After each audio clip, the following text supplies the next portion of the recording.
অবশ্যই বরগুনা জেলা ছাত্রদল একটা গৌরব উজ্জ্বল ইতিহাস আছে। অনেক আগ থেকে বরগুনা জেলা ছাত্রদল যারা গৌরব প্রতিষ্ঠা থেকেই বরগুনা জেলা ছাত্রদল প্রতিষ্ঠিত ছিল, সেজন্য এত সুন্দর একটা আয়োজন করছে। এই জন্য বরগুনা জেলা ছাত্রদলকে ব্যক্তিগত পক্ষ থেকে এবং বাংলাদেশ জাতীয় ছাত্রদল কেন্দ্রীয় সংসদের পক্ষ থেকে ধন্যবাদ জ্ঞাপন করছি। অবশ্যই এখন এই আয়োজন থেকে আমরা মেসেজ দিতে চাচ্ছি, বাংলাদেশ জাতীয় ছাত্রদল কোনো ধর্ম বর্ণ নির্বিশেষে সব ক্ষেত্রে এগিয়ে যাবে। এই আয়োজনটার মাধ্যমে তারই প্রমাণ। যেহেতু ইসলামিক রাষ্ট্র আমরা, সেই জন্য আমরা আরও বেশি আয়োজন করব এবং বরগুনা জেলা ছাত্রদল আয়োজন করবে এবং বাংলাদেশ ছাত্রদল আরও এই আয়োজন করার জন্য উদ্বুদ্ধ হবে, যেন মানুষ দেখে যে ছাত্রদল কিছু করতে আছে বাংলাদেশের মানুষের জন্য। এই জন্য আরও বরগুনা জেলা ছাত্রদলকে আমি ধন্যবাদ জানাই। সবাইকে বাংলাদেশ জাতীয় ছাত্রদল পক্ষ থেকে এবং বরগুনা জেলা ছাত্রদল পক্ষ থেকে, আমার বন্ধু আমান এবং সভাপতি রাকিব ভাই, সাধারণ সম্পাদক নাসির ভাই পক্ষ থেকে, আমার ব্যক্তিগত পক্ষ থেকে সবাইকে ঈদ মোবারক। আসসালামু আলাইকুম। Thank you.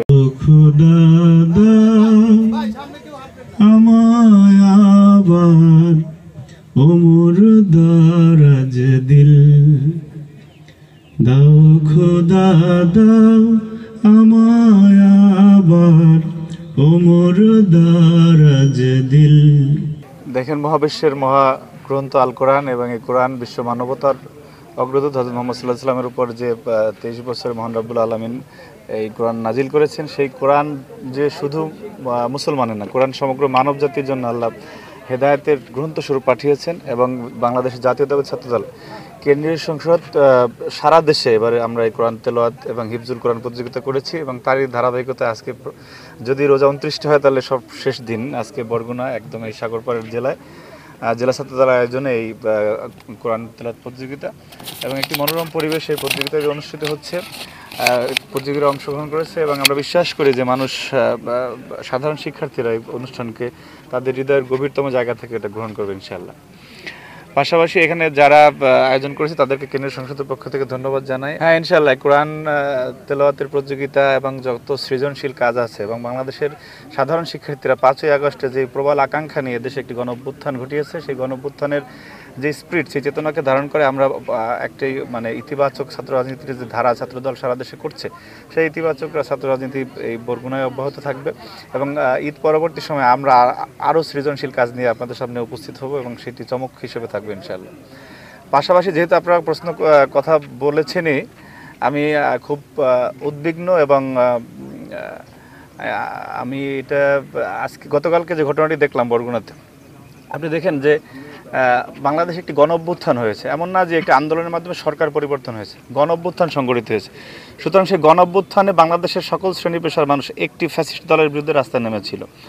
বরগুনাতে সেই দলের কিছু সদস্য, যাদেরকে আমরা গতকালকেও দেখেছি যে ফ্যাসিস্ট এবং খুনি হাসিনার নাম দিয়ে তারা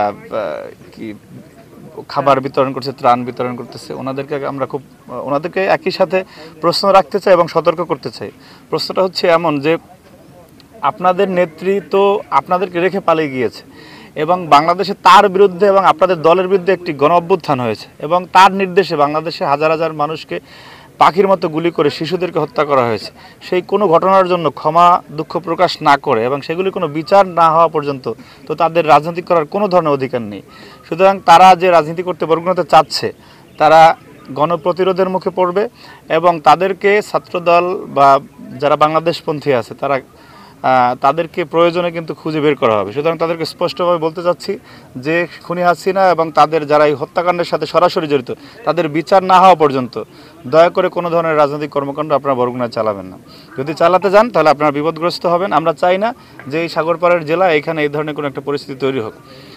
যেহেতু আপনারা কথা শুনছেন না, সুতরাং আপনাদের জন্য অন্যভাবে আমরা ভাবতে বাধ্য হব। এটা আমাদের স্পষ্ট বার্তা তাদের প্রতি। তারা যেন এই রকমের ফাঁক ফোকর দিয়ে, এই রকমের এই গোপন জায়গা থেকে, ইনডোরে থেকে এই সমস্ত অপপ্রচার অপকর্ম যাতে ওনারা না করে। এবং আমাদের ওনাদের প্রতি বলতে আমার ইচ্ছে করে যে আপনাদের লজ্জা লাগে না যে যেই নারী, যেই মহিলা যে এতগুলি মানুষকে হত্যা করলো, তার নেতাকর্মী হিসেবে আপনারা কীভাবে গর্ববোধ করেন? এটা আমার মাথায় আসে না। আপনার তার নেতাকর্মী হিসাবে আবার মানে স্লোগান দিচ্ছে যে শেখ হাসিনার ভয় না। আরে ভাই, সে তো পালিয়ে গেছে দেশ থেকে, তাকে মানুষের গণরোষে মানুষ তার বাসভবনের দিকে যাচ্ছিল, একজন ইতিহাসের নিকৃষ্টতম ভয়াবহতম খুনি, তাকে মেরে ফেলার জন্য বাংলাদেশ সাধারণ মানুষ যাচ্ছিল, তাকে নিয়ে আপনারা গর্ববোধ করতেছেন। এইটা আমার মনে হয় যে আপনাদের শিক্ষাগত যোগ্যতার অভাব আছে, আর নাহলে জ্ঞানের অভাব আছে, নাহলে জ্ঞানের সংকীর্ণতা রয়েছে, নাহলে এই ধরনের একজন খুনির জন্য স্লোগান দিচ্ছেন কীভাবে? সুতরাং আপনাদের প্রতি আহ্বান থাকবে, আপনারা এই মাটির সন্তান, আমরাও এই মাটির সন্তান, আমরা চাই না যে আপনাদের উপরে কোনো পরিস্থিতি তৈরি হোক। সুতরাং পরিস্থিতি যদি নিজেরা তৈরি করেন, সুতরাং এই পরিস্থিতি থেকে আপনারা আর এড়িয়ে থাকতে পারবেন না। এই বিষয়ে ওনাদেরকে স্পষ্ট সতর্কতা জারি করতেছে। এরপরে আর বিএনপি এবং বাংলাদেশপন্থী যারা, তারা স্লোগান মিছিল দেবে না, প্রতিবাদ মিছিল করবে না, ঘর থেকে খুঁজে বের করবে। এটা ওনাদের প্রতি স্পষ্ট বার্তা। ধন্যবাদ আপনাদের।